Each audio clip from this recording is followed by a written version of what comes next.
Halo, selamat pagi semuanya. Ketemu lagi sama saya, Rofik Rabitullah Mulen. Di video kali ini kita akan membahas tentang SPLTV atau sistem persamaan linear untuk yang 3 variabel ya, disingkat SPLTV ya. Ini. Nah, di video kali ini sebenarnya saya tidak akan mengungkap sangat mendalam tentang SPLTV ini, karena nanti juga kita akan belajar di matematika wajib ya tentang SPLTV ini.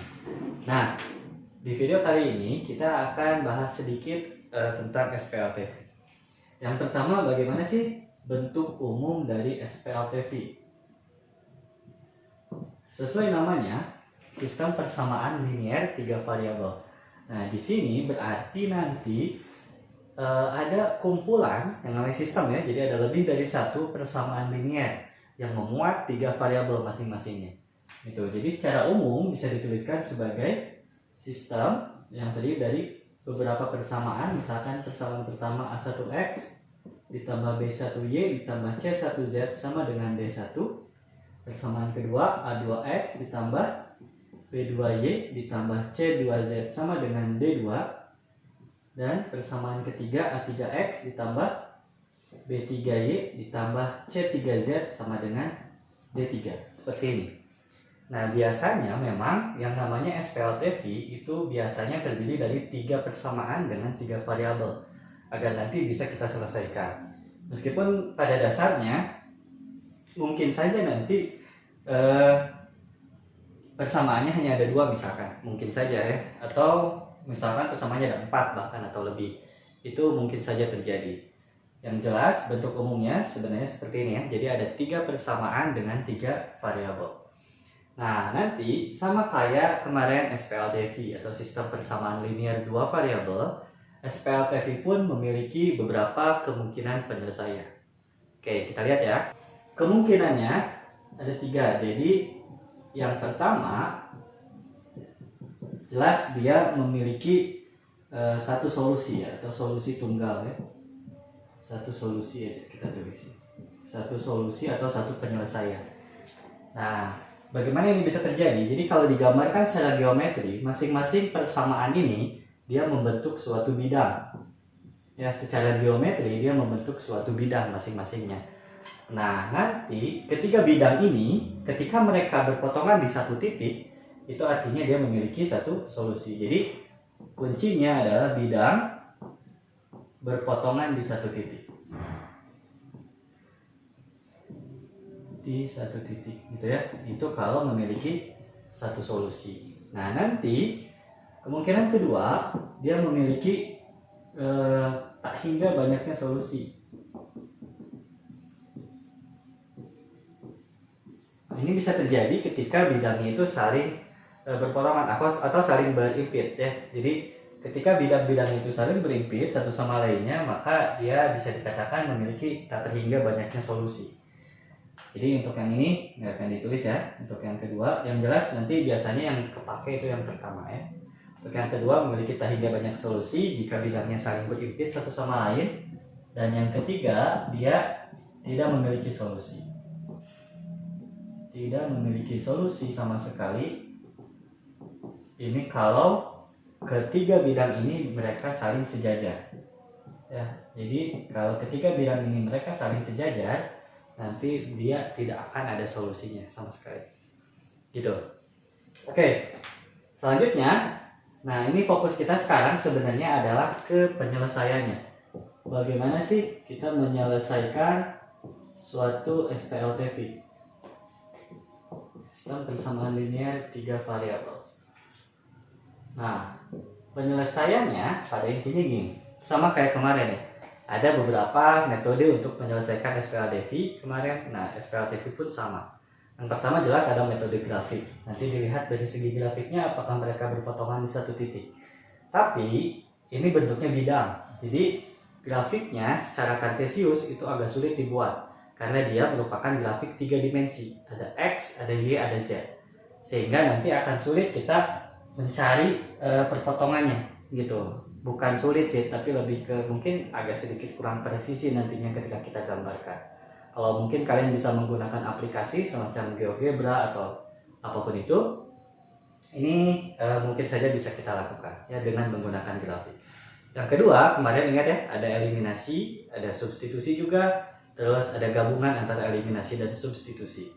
Nah, sebenarnya nanti lebih luas lagi kita bisa menggunakan beberapa metode dengan menggunakan materi matriks ya. Jadi sistem persamaan ini kita bisa buat dalam bentuk matriks. Apa itu matriks? Nanti mungkin kita pelajari di kelas 11 ya.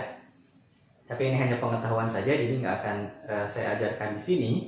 Jadi nanti ketika dia dibuat dalam bentuk matriks, kita bisa mencari solusinya dengan menggunakan metode Sarus, atau untuk mencari determinannya, atau metode Cramer, atau nanti menggunakan OBE atau operasi baris elementer, nantinya menggunakan Gauss-Jordan gitu. Jadi banyak sebenarnya langkah-langkah atau cara yang bisa digunakan untuk menyelesaikan suatu sistem persamaan.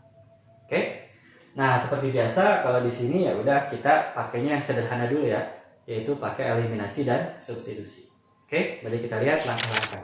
Nah, jika kita menggunakan metode eliminasi untuk menyelesaikan sistem persamaan dengan 3 variabel, langkahnya adalah seperti ini. Jadi kalau pakai eliminasi, kita tandai dulu nih, misalkan ini sebagai persamaan pertama, ini sebagai persamaan kedua, dan ini sebagai persamaan ketiga.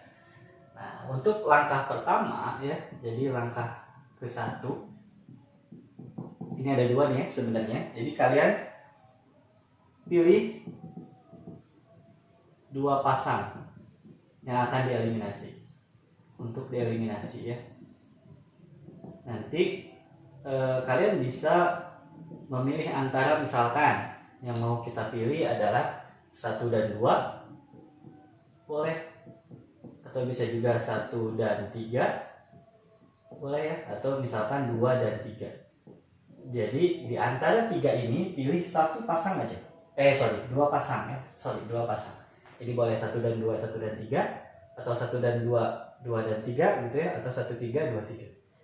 Nah, nanti setelah kita eliminasi 2 pasang itu, jadi ini dan ini kita eliminasi, ini dan ini kita eliminasi, misalkan nanti akan diperoleh 2 persamaan baru, yaitu persamaan 4 dan persamaan 5. Hasil dari kita mengeliminasi kedua pasang tadi. Nah, langkah selanjutnya ya udah kita eliminasi lagi. Di langkah keduanya eliminasi yang tadi ya, 4 dan 5 ini. Gitu. Nah, makanya nanti ketika kita mengeliminasi di sini, pastikan variabel yang hilang sama ya. Variabel yang hilangnya sama. Jadi variabel yang hilang di sini maksudnya sama. Jadi kalau di sini kalian menghilangkan z, di sini juga harus hilangkan z. Kalau kalian menghilangkan x di sini juga harus menghilangkan x. Sehingga nanti di sini hanya bersisa 2 variabel dan ya udah. Dari sini ini menjadi suatu bentuk SPLDV, kita udah terbiasa mengerjakannya. Kita tinggal kerjakan seperti biasa. Nanti kita ketemu di sini 2 variabelnya, terus kita substitusi lagi ke sini, ke salah satu dari sini ya. Jadi ini sebenarnya gabungan ya, eliminasi dan substitusi lah sekaliannya. Eliminasi dan substitusi gitu. Oke, mudah-mudahan bisa dipahami langkah-langkahnya. Nanti kita lihat contoh soalnya. Oke, kita lihat contoh soalnya ya. Misalkan yang pertama, ini kita punya 3 persamaan ya, dengan 3 variabel, yaitu x dikurangi 2y ditambah z sama dengan 6. Terus ada 3x ditambah y dikurangi 2z sama dengan 4, dan 7x min 6y min z sama dengan 10. Oke, sebagaimana yang tadi saya bilang, untuk persamaan ini kita namai terlebih dahulu. Ini persamaan pertama, ini persamaan kedua, dan ini persamaan ketiga. Oke? Nah, kebayang ya? Nah, misalkan di sini saya coba eliminasi. Yang pertama itu adalah kita akan eliminasi persamaan 1 dan 2 terlebih dahulu, misalkan gitu ya. Apa yang akan kita hilangkan? Misalkan kita akan menghilangkan z. Di sini pertama kita punya x min 2y plus z sama dengan 6, dan yang kedua 3x plus y min 2z sama dengan 4. Gini ya. Nah, karena kalau kita ingin menghilangkan Z, koefisiennya diusahakan harus sama, berarti yang atas kita harus kali 2 terlebih dahulu ya. Yang bawah tetap jadi kali 1 aja. Berarti di sini bisa kita peroleh 2x dikurangi 4y ditambah 2z sama dengan 12, dan yang keduanya 3x ditambah y dikurangi 2z sama dengan 4. Nah, coba ingat enggak kalau kita mau ngilangin z, ini harus ditambah atau dikurang?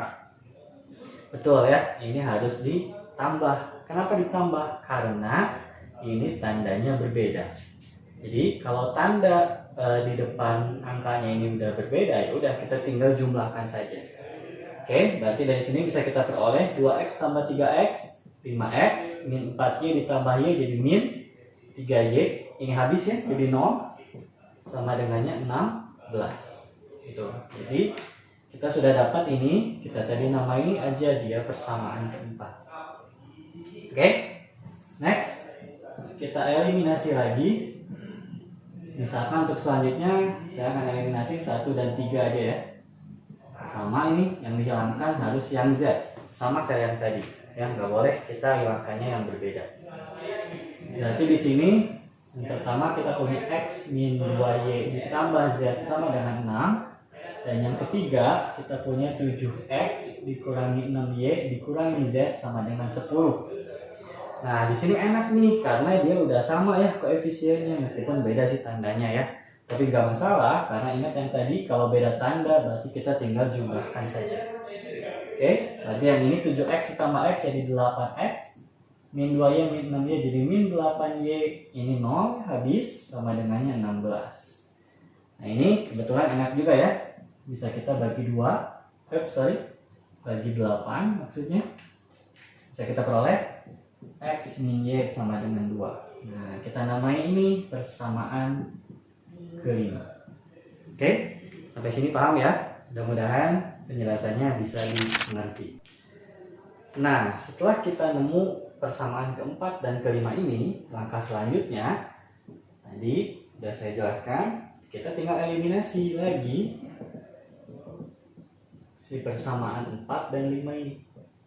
Nah, di sini udah ada dua variabel, ada dua persamaan dengan dua variabel, yaitu 5x min 3y sama dengan 16 dan x min y sama dengan 2. Gitu. Nah, di sini kita hilangkan y dulu misalkan ya, berarti ini harus kita kalikan dengan 3, yang ini tetap kalikan 1. Jadi untuk langkah selanjutnya ini mirip dengan kita menyelesaikan SPLDV biasa ya, sistem persamaan linear dengan dua variabel biasa. Kita kali 1 yang atas jadi 5x min 3y sama dengan 16, yang bawah kita kali 3 jadi 3x min 3y sama dengan 6. Kita kurangin ya karena ini tandanya sama, berarti jadinya 2x sama dengan 10. Dari sini bisa kita peroleh x nya sama dengan 5. Ya, jelas ya, dengan 10 dibagi 2, 5. Nah, untuk selanjutnya kita substitusi aja nih x nya ke sini. Ya, berarti dari sini bisa kita peroleh 5 dikurangi y sama dengan 2. Berarti nanti negatif y nya sama dengan, ini 5 nya pindah ruas ya. Jadi 2 dikurangi 5, berarti negatif y sama dengan negatif 3. Berarti y nya jelas sama dengan 3. Ya, sudah ketemu, y nya sama dengan 3. Nah, untuk cari z nya kita harus substitusi si x dan y ini ke persamaan ini, salah satu dari 3 persamaan ini. Bebas kalian mau pilih yang mana. Misalkan saya coba pilih yang pertama ya. Jadi kita substitusi x dan y ke persamaan 1. Oke. Persamaan 1 tadi kita punya x dikurangi 2y ditambah z sama dengan 6. X nya kita punya 5 ya. Jadi langsung aja 5 dikurangi 2 dikali y, y nya 3 ditambah z sama dengan 6. 5 dikurangi 6 ya, ini 6 berarti dia negatif 1 ditambah z sama dengan 6, berarti z nya jelas akan sama dengan 7 ya, tinggal pindah ruas. Udah deh, nemu semuanya yang lengkap, x nya ada 5, y nya 3 dan z nya 7. Berarti bisa kita tuliskan himpunan penyelesaiannya sama dengan, ingat polanya selalu X, Y, Z ya. Jadi 5,3,7. Tutup kurung kurang. Seperti itu ya. Jadi mudah-mudahan kebayang caranya atau langkahnya. Jadi yang pertama eliminasi dulu. Terserah ya, tadi bisa pilih 12 sama 13 atau 12 sama 23 atau 13 sama 23, bebas. Yang penting harus menghilangkan variabel yang sama. Nanti akan didapat dua persamaan baru, yaitu 4 dan 5, di mana dua persamaan ini terdiri dari dua variabel. Kita tinggal eliminasi lagi, seperti kita mengerjakan SPLDV biasa ya, sistem persamaan linear dengan dua variabel. Nanti ketemu X dan Y-nya berapa, tinggal substitusi lagi ke persamaan yang awal ini, salah satu dari sini, nanti ketemu variabel terakhirnya, udah deh, beres ya. Jadi kalau si sistem persamaan linear tiga variabel ini memiliki solusi, maka bisa kita kerjakan dengan langkah eliminasi dan substitusi seperti ini. Oke, mudah-mudahan bisa dipahami. Nanti kita lihat contoh untuk soal yang kedua lah ya. Untuk soal selanjutnya kita coba menggunakan metode pure substitusi ya. Jadi di sini kita tidak akan menggunakan eliminasi. Soal yang kedua, misalkan saya punya soal seperti ini. Jadi ada X plus Y sama dengan 4, terus ada Y plus Z sama dengan 2, dan ada Z plus X sama dengan 12. Seperti ini. Nah, sebenarnya ini adalah sistem persamaan linear dengan 3 variabel. Karena di sini ada variabel X, Y, dan Z. Ya, terus dia ada 3 persamaan, jadi enak. Ya, bisa kita kerjakan. Nah, di sini saya akan menggunakan metode substitusi. Caranya gimana? Kita bisa buat ini menjadi satu variabel sama dengan bentuk variabel yang lain. Contohnya di sini, misalkan saya akan misalkan dia menjadi bentuk Y sama dengan. Kalau kita buat dia menjadi Y sama dengan, berarti X-nya harus pindah ruas. Ya, jadi Y sama dengan 4 dikurangi X. Gitu. Nah, nanti hasil yang ini, Y sama dengan 4 dikurangi X, kita substitusi ke persamaan yang kedua, ke Y ini. Oke? Sehingga nanti akan kita peroleh, Y-nya kita ganti menjadi 4 min X, berarti jadinya 4 min X ditambah Z sama dengan 2. Ini. Oke? Nah, ini juga kita bisa utak-atik ya. Gimana caranya biar dia jadi satu persamaannya, jadi Z sama dengan atau jadi X sama dengan. Bebas, kalian mau pilih yang mana. Misalkan di sini saya akan buat menjadi X, jadi Z sama dengan. Oke? Berarti ini Z sama dengan 2, ini 4-nya pindah ruas jadi negatif 4, ini X-nya pindah ruas jadi positif X. Oke? Berarti bisa kita sederhanakan menjadi Z sama dengan X, 2 dikurangi 4, negatif 2. Oke? Kita nemu bentuk yang kedua, yaitu Z sama dengan X min 2. Next step-nya atau langkah selanjutnya sama seperti yang tadi, kita substitusi ini ke persamaan yang ketiga. Kita ganti Z-nya menjadi X min 2. Oke? Sehingga di sini kita bisa peroleh X min 2 ditambah X sama dengan 12. X ditambah X itu adalah 2X, negatif 2-nya kita pindah ruaskan ke sana jadi 14. Gitu ya? Berarti di sini jelas X-nya sama dengan 7 ya, 14 dibagi 2. X-nya sama dengan 7. Nah, kalau kita sudah ketemu salah satu variabelnya, ini kita bisa substitusi lagi ke sini dan ke sini. Ya, karena di sini sama depannya belakangnya X, ini juga sama belakangnya X. Kalau kita substitusi ini ke atas, berarti bisa kita peroleh Y itu sama dengan 4 dikurangi 7, jadi sama dengan negatif 3. Gitu ya, jadi nanti bisa kita peroleh Y-nya sama dengan negatif 3. Ya, ini variabel yang kedua, variabel Y. Sekarang kalau kita substitusi ke sini, X-nya berarti bisa kita peroleh Z itu sama dengan 7 dikurangi 2, ini sama dengan 5. Gitu ya. Nah, ini berarti nanti Z-nya sama dengan 5. Gitu. Kita udah nemu variabel yang ketiga. Oke. Jadi dari sini himpunan penyelesaiannya bisa kita tuliskan sebagai X-nya 7, Y-nya negatif 3, dan Z-nya 5. Seperti ini. Oke. Gampang kan? Mudah-mudahan cukup mudah untuk dipahami oleh kalian. Semoga kita bisa mengerjakan soal SPLPV mau bentuknya bagaimanapun dengan menggunakan metode eliminasi atau substitusi atau gabungan antara eliminasi dan substitusi. Oke, untuk video kali ini saya cukupkan dulu sampai di sini. Mudah-mudahan bisa mudah dipahami oleh kalian semua, sehingga apa yang saya sampaikan bisa menjadi bahan pembelajaran dan juga motivasi untuk kalian untuk bisa mengerjakan soal-soal SPLPV dengan baik. Oke, sampai ketemu lagi di pertemuan selanjutnya. Terima kasih atas perhatiannya. Dadah.